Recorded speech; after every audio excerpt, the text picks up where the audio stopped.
சுவையான மணல் மணலான நெய் தயாரிக்கலாம். தினமும் நான் பால் காய்ச்சும் போது ஆடையை சேமித்து வைப்பேன். இது பெரிய ஜாரில் போட்டு ஐஸ் வாட்டர் ஊற்றி அரைச்சிக்கலாம். அரைக்கும் போது வெண்ணெய் தனியாக வரும்.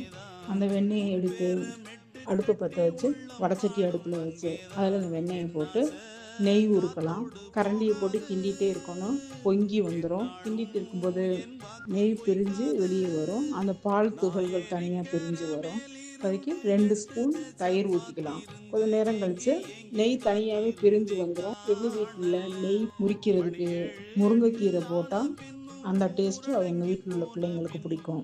நீங்கள் வேணால் கருவேப்பிலை போட்டுக்கலாம், இல்லை கல் உப்பு வேணாலும் கொஞ்சம் போட்டுக்கலாம். நான் முருங்கைக்கீரை போடுறேன். அது சடச்சடன்னு வெடிக்கும். அந்த வெடிப்பு சத்தம் அடங்கின பிறகு அடுப்பை ஆஃப் பண்ணிவிட்டு ஆற வச்சுட்டு வடிகட்டி எடுத்துக்கலாம். வடிகட்டினா முருங்கைக்கீரையும் பால் துகள்களையும் சுடு சாதத்தில் போட்டு உப்பு போட்டு சின்ன பிள்ளைங்கள்லேருந்து பெரியவங்க வரைக்கும் சாப்பிட்டுக்கலாம். நெய் வடிகட்டி வச்சுருக்கத 2 மணி நேரம் கழித்து பார்த்திங்கன்னா மணல் மணலான சுவையான நெய் ரெடி.